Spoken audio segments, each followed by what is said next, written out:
संत रविदास जी और महाकुंभ चमत्कार। सन 1460 में प्रयागराज में महाकुंभ का आयोजन हुआ। इस महाकुंभ में देश विदेश से लाखों श्रद्धालु गंगा, यमुना और सरस्वती के संगम में स्नान करने के लिए आए थे। ऐसा माना जाता है कि इस पवित्र संगम में स्नान करने से सभी पाप धुल जाते हैं और व्यक्ति को मोक्ष की प्राप्ति होती है। संत रविदास जी की इच्छा हुई कि वे भी महाकुंभ में स्नान करने के लिए जाएंगे। संत रविदास जी एक परम भक्त और संत थे जिनका विश्वास परमात्मा में अडिग था। वे मानते थे कि ईश्वर कण कण में व्याप्त हैं और किसी भी स्थान पर किसी भी रूप में उनकी आराधना की जा सकती है। परंतु इस बार उनके मन में महाकुंभ में गंगा स्नान की करने की इच्छा जागृत हुई। उन्होंने अपने गुरु और संत कबीर दास जी से इच्छा का जिक्र किया। कबीर जी ने मुस्कुराकर कहा, गंगा काशी में भी वही है और प्रयाग में भी वही है, जल वही है, शक्ति वही है, फिर वहाँ जाकर स्नान करने की क्या आवश्यकता है। लेकिन संत रविदास जी के मन में यह भावना पूरी तरह से घर कर चुकी थी, इसलिए उन्होंने अपने गुरु को प्रणाम किया और प्रयागराज जाने का निश्चय किया। जब संत रविदास जी प्रयागराज पहुँचे तो वहाँ कुछ ब्राह्मणों से उनका सामना हुआ। उन ब्राह्मणों ने उनसे पूछा कि तुम कहाँ जा रहे हो। रविदास जी ने उत्तर दिया, महाकुंभ में गंगा स्नान के लिए आया हूँ। सुना है यहाँ स्नान करने से सभी पाप धुल जाते हैं। यह सुनकर ब्राह्मण हंसने लगे और बोले, तुम जैसे अछूतों के लिए महाकुंभ नहीं है। यदि तुम गंगा में नहाओगे तो गंगा स्वयं अपवित्र हो जाएगी। रविदास जी यह सुनकर बहुत दुखी हुए, लेकिन शांत भाव से बोले, गंगा माता तो सबकी माता है, फिर वे अपने किसी भी पुत्र से भेदभाव क्यों करेंगी। परंतु यदि आप कहते हैं तो मैं स्नान नहीं करूँगा, लेकिन मेरी एक विनती है, यह फूल कृपया गंगा माता को अर्पित कर दीजिए। ब्राह्मणों ने उनका फूल ले लिया, लेकिन उसे स्वयं छूने से इनकार कर दिया और अपने एक शिष्य को दे दिया। जब ब्राह्मण गंगा तट पर पहुँचे, उन्होंने गंगा में स्नान करके अपनी पूजा अर्चना की। तब माता ने स्वयं कहा, तुम्हारे हृदय में छल, कपट और अहंकार भरा हुआ है।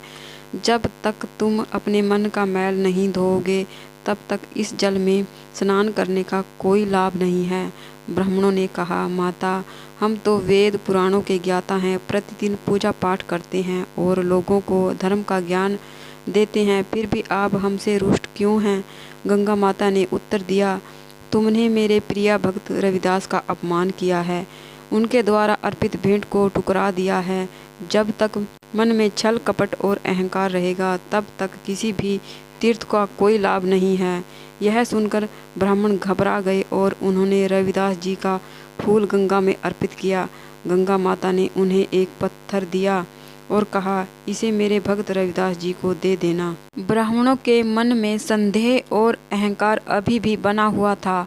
वे गंगा माता द्वारा दिए गए पत्थर अपने पास रखकर रास्ते में से एक साधारण पत्थर उठा लिया और जब रविदास जी के पास पहुँचे तो बोले, रविदास, गंगा माता ने तुम्हारा प्रसाद लौटा दिया है और बदले में यह पत्थर तुम्हें दिया है। रविदास जी ने श्रद्धा से उस पत्थर को प्रणाम किया और बच्चों से कहा, बच्चों देखो, गंगा माता ने हमारे लिए प्रसाद भेजा है, आओ इसे प्रेम से ग्रहण करते हैं। ब्राह्मण और अन्य लोग तमाशा देखने के लिए खड़े हो गए, यह सोचकर कि अब क्या होगा।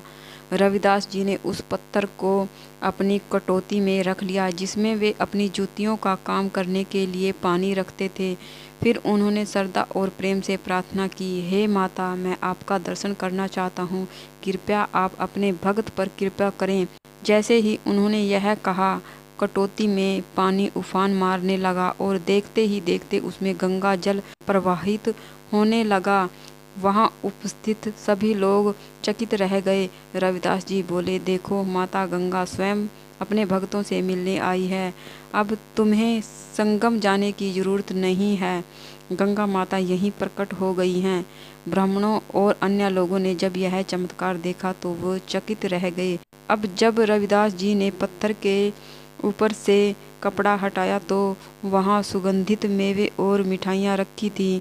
उन्होंने सभी को प्रसाद बांटा, यहाँ तक कि ब्राह्मणों को भी जिन्होंने उनका अपमान किया। यह सब चमत्कार देखकर ब्राह्मणों को अपनी गलती का एहसास हुआ। उन्होंने संत रविदास जी के चरणों में गिरकर उनसे क्षमा मांगी। तो दोस्तों, ये थी संत रविदास जी की महाकुंभ की बहुत ही सुंदर सी कथा। इस कहानी से हमें ये सीख मिलती है कि केवल बाहरी शुद्धता से कुछ नहीं होता। जब तक मन का मैल नहीं धोया जाता, मन को शुद्ध करना ही सबसे पवित्र स्नान होता है। तो इस तरह से कथा पूर्ण होने के बाद हम जो फूल हाथ में लिए हैं उसे हम संत रविदास जी को समर्पित कर देंगे और थोड़े से फूल हम जल के लोटे में डाल देंगे और इस जल को हम सूर्य देव को अर्घ दे देंगे और हाथ जोड़कर भगवान से प्रार्थना करेंगे। अपनी मनोकामनाओं की इच्छा को उनके सामने रखेंगे और पूजा में हुई गलतियों के लिए क्षमा याचना करेंगे। तो फ्रेंड्स, ये थी रविदास जी की। उसके बाद हम आरती करेंगे। आरती आप उसी दीपक से कर सकते हैं जो आपने पूजा में जलाया है, या फिर आप अलग से कपूर आरती भी कर सकते हैं। संत रविदास जी की पूजा विधि कैसे की जाती है, इसका वीडियो मेरे चैनल पर अपलोड है, आप वो वीडियो चेक कर सकते हैं। तो ये थी संत रविदास जी की कथा। अगर आपको कथा अच्छी लगी है तो प्लीज़ वीडियो को लाइक कीजिए। आपका एक लाइक मुझे मोटिवेट करता है आगे वीडियो बनाने के लिए। और ऐसी ही और कथा जानने के लिए हमारे चैनल को सब्सक्राइब कीजिए और इस वीडियो को लाइक कीजिए। तो फिर मिलते हैं एक और नई कथा के साथ। तब तक के लिए जय संत शिरोमणि रविदास जी महाराज। मन चंगा तो कटौती में गंगा।